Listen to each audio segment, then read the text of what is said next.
건강한 교회 시리즈 설교와 함께 우리 교사 헌신 예배를 즈음하여 우리 선생님들에게 권면의 말씀 드리고 하나님의 말씀을 함께 잠시 나누도록 하겠습니다. 여러분들 다음 세대가 중요하다는 것 다 동의하십니까? 정말 동의하십니까? 너무너무 중요한데 많은 교회들이 다음 세대 중요하다고 말은 해놓고 다음 세대를 향해서 투자하지 않습니다. 여러분들 가정에서 자녀들 교육비 1년 예산 여러분들 계산해서 깎으십니까? 안 깎으십니까?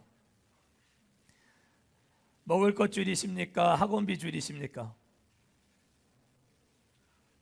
학원비 줄이십니까? 학원비 잘 안 줄입니다. 대부분 먹는 거를 아끼는 것이죠. 그리고 자녀들 투자하고 가르치는 일에 많이들 우리가 이렇게 함께 합니다. 피아노든 미술이든 음악이든 국영수든 우리가 굶으면 굶었지 우리 자녀들 그때에 맞는 꼭 필요한 교육을 받는 것 우리가 웬만하면 잘 포기하지 않습니다. 오히려 더 좋은 학원, 더 좋은 선생님을 찾아다니면서 어떻게 하면 이 아이들이 그 시기에 잘 배울 수 있을까 우리가 고민하고 허리띠를 졸라매는 것이죠. 제가 이 강단에서 처음 9월 22일 날 설교하던 날 다음 세대 사역은 밑 빠진 독에 뭐 하는 것 같다 했습니까? 물을 붓는 일이라 했습니다. 밑 빠진 독, 밑이 완전 깨져 있는 독인데도 불구하고 부으면 부을수록 그대로 다 살살 빠져나갈 거 알면서도 거기에 붓는 것, 그 붓는 사람의 열정을 하나님 보시고 어떤 방식으로든 그 컵을, 그 밑을, 그 독을 채워나가시는 하나님의 역사하실 것이다. 그런 말씀을 드렸었습니다. 그래서 저는 이 교회학교 사역은 사역자는 아무나 와서는 안 된다. 그렇게 생각합니다. 정말 오래도록 변함없이 그 자리를 지속적으로 지키고 아이들을 가르쳐 줄 수 있는 교역자들이 그 자리에 딱 버티고 서서 그 사역을 잘 감당을 해 주셔야 된다. 저는 그렇게 생각해요.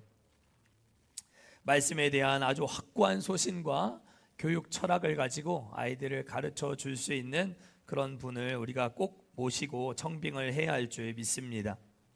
그런 의미에서 아쉬운 대로 저하고 제 처하고 이렇게 유초등부와 중고등부를 나눠 맡아서 이제 사역을 감당하는데 그래도 제가 2012년부터 12년 동안 쫓겨나지 않고 교체당하지 않고 그 자리를 지키면서 교회학교 사역을 올인할 수 있었던 것 아니겠습니까? 아무리 길어야 3년입니다. 교회학교 사역 3년이고 보통은 2년이면 바뀌고 빠르면 1년 안에도 교체가 되는 자리가 교회학교 부서 사역들입니다. 저는 12년을 그 자리에 버티면서 뭐 잘했든 못했든 그렇게 사역을 감당해 왔기 때문에 아무래도 우리 자녀들에게 유익한 부분이 많이 있지 않겠는가 그런 생각이 들고요. 제 처도 인천에서 그 부평 사랑밭교회라고 있었습니다. 지금도 있는지 모르겠는데 시집 오기 전에 전도사 사역을 하면서 유초등부 사역을 또 해봤던 그런 경험들이 있기 때문에 아마 사역적인 부분에 있어서는 철두철미하게 잘 또 사역을 진행해 나갈 수 있으리라고 생각합니다. 저는 이제 교회학교 사역을 하면서 다른 사역도 경험을 해보고 싶었고 다른 사역을 하면서 제 사역적인 역량이 얼만큼 될 수 있나 그런 생각도 좀 해봤던 그런 적이 있었습니다. 그러나 다음 세대 사역자가 자꾸 변경되는 것 이것은 교역자에게 뿐만 아니라 배우는 우리 아이들에게 학생들에게 좋지 않은 영향이 있겠다라는 생각을 늘 했었습니다. 그러나 교회들은 대부분 이 부서사역 교회학교 부서사역을 목회적인 역량을 테스트하는 마루타와 같이 실험소와 같이 한번 해봐라 그리고 안 되면 다른 것도 해봐라 하는 정도로 생각하는 경우가 많이 있는 것 같습니다. 그것은 아이들에게 상당히 좋지 않은 영향을 미치게 됩니다. 그래서 사실은 지난 12월 초에 이제 함께 사역할 수 있는 교역자를 모시기 위해서 청빙 공고를 제가 올렸습니다. 그리고 지난주까지 한 두 분의 파트 교역자 함께 하기를 원하는 분이 지원을 하셨었는데 제가 기도하는 끝에 이분들과 함께 할 수 없겠다 그런 생각이 들었습니다.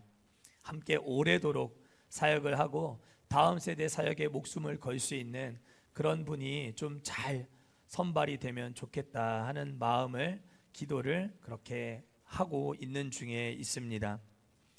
담임 목사로 부임하고 나서 주일학교의 사역을 이제 첫걸음을 준비하면서 선생님들 모집을 시작했습니다. 아시다시피 제가 열심히 광고했지요. 그러나 광고한 이후로 여러분들에게 따로 만나서 선생님 해보시라 권면을 드린 적은 없습니다. 광고하고 기다렸고 지원을 마감하는 날까지 8분이 지원을 하셨고 마지막 한 분이 막차를 타셔서 총 9분이 오늘 임명을 받게 되셨는데요. 한동안 이제 주일학교 예배를 드리지 못했기 때문에 우리 선생님들 아마 감이 좀 떨어지셨을 수도 있겠다 싶은 생각도 들지만 잘 감당해 주시리라, 훈련을 잘 받으셨으니까 잘 감당해 주시리라고 믿어 의심치 않습니다. 우리 선생님들이 잘 하셔야 우리 교회 미래가 밝은 것이죠. 그리고 이제 이번 한 6월 경이 되면 하반기에 또 한 번 교사 모집을 진행할 계획을 가지고 있습니다. 그래서 우리 다음 주일부터는 이 시간에 우리가 주일학교 예배가 이제 막 진행이 될 거예요. 그러니까 우리 선생님들 또 우리 성도님들께서는 특송을 잘 준비해 주시고 또 함께 교회 학교 예배가 잘 이루어져 갈 수 있도록 여러분들이 기도를 많이 해주시면 좋겠습니다. 더불어 더 장기적으로는 어차피 주일 예배, 오전 예배를 우리가 더 풍성하게 드리기 위해서 성가대와 같은 어떤 중창단을 좀 조직을 해서 계속 이 사역들을 이어나갈 수 있으면 좋겠다 하는 생각도 하게 됩니다. 이제 다음 주일부터 교회학교 예배가 시작되면 우리 성도님들도 많이 바빠지실 거예요. 우리 다음 세대를 위해서 기도도 많이 해주셔야 되고 밥을 먹고 카페에 앉아 있기만 하지 마시고 여러분들 우리 주일학교 아이들 예배드리러 나올 때 우리 온 성도가 함께 너희에게 관심이 있다. 너희가 신앙이 말씀 위에 반듯하게 세워지기를 정말 원한다 라고 하는 마음으로 예배당 입구에 서서 아이들을 붙들고 기도해 주실 성도님 4분을 또 한 4분 정도 함께 헌신하면 좋겠다 그런 생각도 듭니다. 아이들 예배하러 나올 때 입구에 서서 아이들 오늘 예배를 잘 드릴 수 있도록 우리 기성세대가 함께 너희에게 관심을 갖고 있고 기도해 주기를 원한다 하고 기도해 주고 아이들 예배 드려보내면 참 좋겠다 이런 생각도 해보게 됩니다. 말만 중요하지 않고 정말 온 교회가 다음 세대에 집중하고 다음 세대를 중요하게 여기는 우리 교회가 되었으면 참 좋겠습니다. 오늘 우리가 읽은 본문은 그리스도의 성장과 관련하여 건강한 교회의 성장과 관련하여 사역의 특권인 성장과 관련하여 아주 중요한 성경 구절 중에 하나입니다. 이 말씀을 베드로 후서에 기록하고 있는 이유는 베드로야말로 예수님을 만나고 자기 인생이 가장 큰 비약적인 성장을 경험한 사람이었기 때문이죠. 그래서 성장에 관한 한 이 베드로의 말은 굉장히 힘이 실립니다. 왜냐하면 그만큼 자신이 예수님을 만나고 변화되고 많이 성숙해지고 성장했기 때문인 것이죠.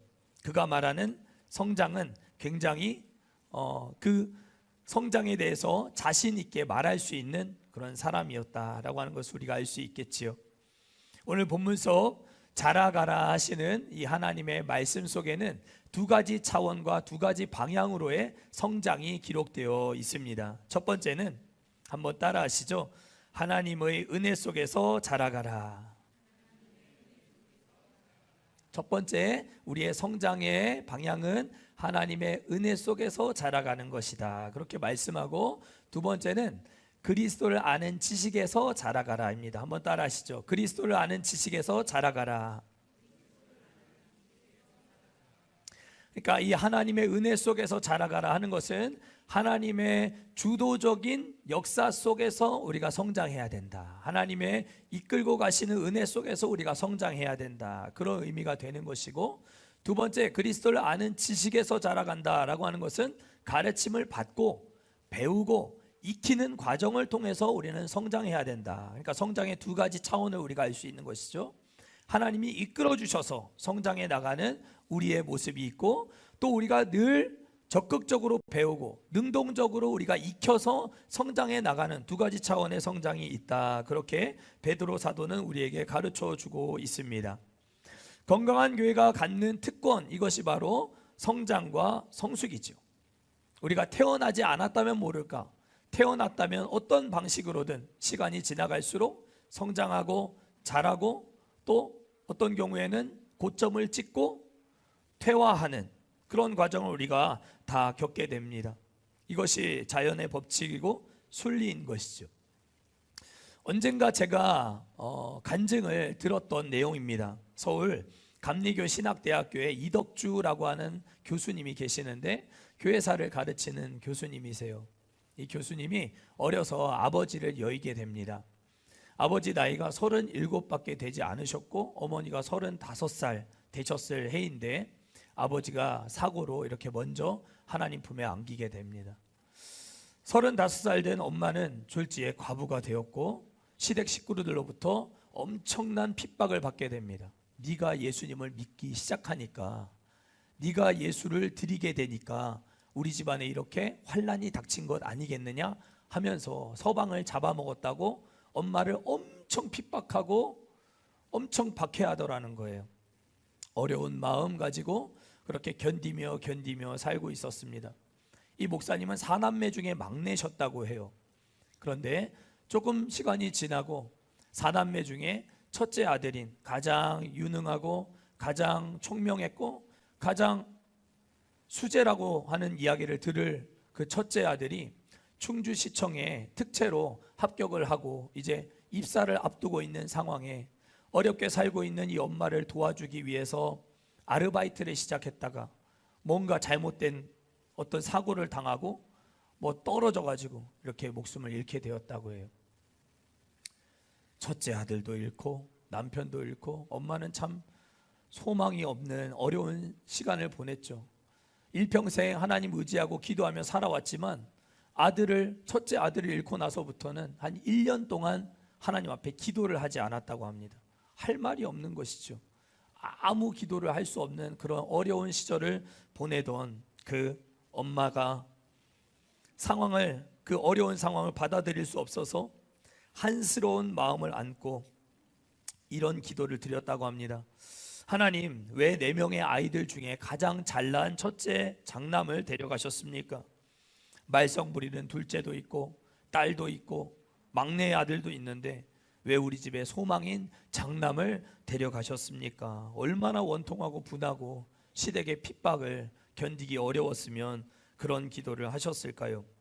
하나님, 사랑하는 아들 한 번만 얼굴 보여주세요. 그렇게 하나님 앞에 때를 쓰며 기도했다고 합니다. 그리고 어느 날 꿈을 꾸는데 장남이 나타났대요. 그리고 장남이 하는 얘기가, 엄마, 나 여기서도 많이 바빠요 라고 이야기하고 사라지는 이야기를 딱 듣고는 이 엄마가 깨달음이 있었다 합니다. 하나님이 내 귀한 아들 데려가셔서 필요한 일에 쓰시고 계시는구나. 우리 큰아들이 하나님 나라 가서도 귀하게 쓰임받고 있구나 라고 하는 사실을 알고 현실에서는 참 받아들이기 어려운 고난이었지만 위안을 얻으셨다라고 했습니다. 그리고 그 어머니는 어느 날 이제 남겨진 3남매를 다 불러놓고 이제 이렇게 선언을 하셨다고 해요. 이제는 자식을 기르지 않겠다. 이제는 자식을 기르지 않겠다. 막내 아들이었던 이덕주 교수님은 그러면 우린 이제 고아원으로 다 팔려가고 이제 우리 가족은 해체되고 뿔뿔이 다 흩어지는 것인가? 이런 마음의 어려움을 갖게 되셨다고 고백했습니다. 그런데 잠시 후 어머니가 이어서 하시는 말씀은 이제 내가 너희를 키우는 것이 아니고 모든 것을 하나님께 맡기기로 했다라고 하는 거예요. 그날 이후로 어머니는 자녀에게 매를 대지 않으셨다고 합니다. 아비 없는 자식이라고 손가락질 받을까봐 엄청 아이들을 많이 때리면서 키웠다고 해요. 교수님도 엄청 많이 맞았다고 했는데 그날 이후로는 어머니께서 단 한 번도 자기 몸에 손을 대지 않으셨다. 그러나 문제가 발생할 때마다 어머니는 하나님 앞에 나아가서 기도하기 시작했다라고 말했습니다. 결국 이덕주 목사님을 포함한 남겨진 3남매는 우리 한국을 대표하는 감리교회의 아주 훌륭한 목사님들이 다 되셨습니다. 목사님의 어머니는 자기 힘으로, 자기 계산으로 자녀를 기르는 것보다 하나님의 자녀로 양육되기를 바라며 문제를 가지고 하나님 앞에 나아가 기도하기 시작하자 하나님의 역사를 경험하게 되었노라, 그렇게 고백했고, 목사님은 그러한 어머니에 대한 일화를 간증으로 고백했습니다. 교회학교 사역, 다음 세대 사역의 이 핵심은 교육의 주도권을 하나님께 내어드리는 것입니다. 우리는 공립학교, 사립학교가 아니지 않습니까? 우리는 교회학교입니다. 그래서 교회학교에서 이루어지는 모든 교육의 주도권을 하나님께 온전히 맡기고 내어드릴 때 우리의 믿음의 자녀들이 하나님의 말씀 안에서 반듯하게 성장해 갈 수 있습니다. 그래서 우리 교사들에게 첫 번째 필요한 헌신이 있습니다. 그리고 이 자리에 앉아 계신 우리 내년에 함께 사역을 하시게 될 예비 선생님들 역시 기억하셔야 될 것, 교사는 기도에 헌신해야 된다라고 하는 것입니다. 기도 없이는 교사의 사역을 감당할 수 없습니다. 여러분들 귀한 자녀들이 있다고 생각해 보십시오. 손주들이 있다 생각해 보십시오. 여러분들의 자녀를 기도하지 않는 교사에게, 교회학교 교사에게 맡기고 싶으시겠습니까? 저는 제 자녀 기도하지 않는 교사에게 맡기고 싶지 않습니다. 마찬가지입니다. 우리가 교사로 기도하지 않으면 하나님이 역사하지 않으신다라고 하는 사실을 기억하고 하나님의 은혜 가운데 자라갈 수 있도록 우리가 우리의 자녀를 내어드리는 것, 우리가 우리 자신을 내어드리는 것, 그것이 너무너무 중요하고 필요한 일이다라고 하는 것입니다. 우리가 무릎을 꿇으면 하나님은 자리를 박차고 일어나실 줄 믿습니다. 우리가 엎드리면 하나님은 일어서셔서 당신의 일을 행하실 줄 믿습니다. 그러니 우리는 우리 힘으로 뭔가 자꾸 이루려고, 뭔가 결과물을 내려고 너무 애쓰지 않았으면 좋겠습니다. 빠른 시간 안에 엄청난 부흥과 결과와 열매를 거두어야 된다. 여기에 우리가 마음이 빼앗기게 되면 목적과 수단을 혼동하게 됩니다. 우리의 목적은 한 사람이라도 하나님의 말씀으로 잘 양육하고 세우는 것이 목적이지 많은 아이들을 교회에 들여오게 만드는 것이 아닙니다. 그거는 자연스럽게 하나님이 하실 일인 것이죠. 우리 선생님들 한번 따라 하시죠. 나는 하나님의 청직이다. 여러분들은 하나님의 손에 붙들린 의의 병기가 되어야 할 줄 믿습니다. 우리가 영적 전쟁 앞에 싸워봐야 얼마나 큰 승리를 우리 힘으로 거둘 수 있겠습니까? 남편도 잃고 장남도 잃었으니 시댁 어르신의 핍박을 그 엄마 된 분이 어떻게 감당할 수 있었겠습니까? 예수님을 믿는다고 손가락질하고 서방도 아들도 다 잡아먹었다고 하는 그 엄청난 비단을 어떻게 견딜 수 있었겠습니까? 아픈 마음을 가지고 하나님 앞에 엎드렸을 때, 하나님께 모든 것을 맡겨드렸을 때 하나님께서 역사하신 줄 믿습니다. 우리 교회학교도 마찬가지입니다. 하나님 도우심 없이는 나는 아무것도 할 수 없어요. 하나님 도우심 없이는 나는 아무것도 할 수 없어요. 이런 자세로 기도에 헌신된 교사들을 통하여 하나님이 우리 교회학교에 충만한 은혜 부어주시고 은혜 속에서 자라가게 하시는 역사를 일으켜 주실 줄 믿습니다.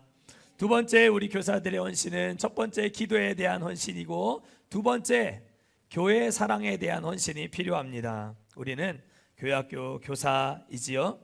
작년 말 지미 카터 전 대통령이 소천을 하고 어마어마한 장례식이 있었지요. 지미 카터 대통령이 우리에게 유명한 것은 그가 대통령이기도 했지만 조지아주에 있는 마라나타 침례교회라고 하는 교회에서 60년 동안 교회학교 교사의 일을 감당했다는 것 때문에 우리에게 더 유명하죠. 미합중국 대통령, 역대 대통령 중에 현직 대통령의 상황에서 동시에 교회학교 교사를 겸직했던 사람은 지미 카터 대통령이 유일하다 합니다. 1년 52주 중에 교회학교 교사를 하기 위해서 52번 다 갔느냐? 그건 아니에요. 35번 이상, 1년에 35번 이상은 꼭 자기에게 맡겨진 아이들을 가르치기 위해서, 지미 카터 대통령을 모시기 위해서 얼마나 많은 메가 처치들이, 대형 교회들이 발빠르게 움직였겠습니까? 얼마나 모시고 싶었겠습니까? 와서 한마디만 해줬으면 좋겠다는 마음이 얼마나 컸겠습니까? 그런데 그 조지아주의 마라나타 침례교회는 우리 예배당만 할까요? 한 300석 정도밖에 되지 않는 작은 시골 교회였다고 합니다. 거기에서 맡겨진 아이들을 하나님의 말씀으로 양육하기 위해서 그 바쁜 공무 중에도 비행기를 타고 오는 거예요. 그리고 아이들을 가르치는 역할을 감당했던 지미 카터 대통령은 우리에게 대통령으로 기억되기도 하겠지만 참 신실하게 하나님 주신 사명을 감당했던 모범적인 교회학교 반사요 교사였다라는 생각을 갖게 되는 것이죠. 교회를 사랑하는 마음으로 그리스도를 아는 지식 안에서 자라나기를 소망하였던 아주 모범적인 하나님의 일꾼이었습니다. 우리 모두 구주 예수 그리스도의 은혜와 그를 아는 지식 안에서 자라나기를 소망합니다. 하나님께 주도권을 내어드려서 기도하고 또 교회를 사랑하는 마음으로 그리스도를 아는 지식 안에서 우리가 자라난다면 우리 꿈과 사랑의 교회, 건강한 교회로 사역의 특권인 성장과 성숙을 날마다 경험하는 아름다운 교회가 반드시 되게 하실 줄 믿습니다. 믿으십니까? 그러한 미래를 우리가 함께 꿈꾸고, 우리 선생님들만 해서는 안 됩니다. 우리 장로님들도 도와주셔야 됩니다. 우리 안수 집사님들도 도와주셔야 됩니다. 우리 권사님들도 기도 많이 해주셔야 됩니다. 함께 우리 모두가 다음 세대를 건강하게 세워갈 수 있기를 주의 이름으로 축복합니다.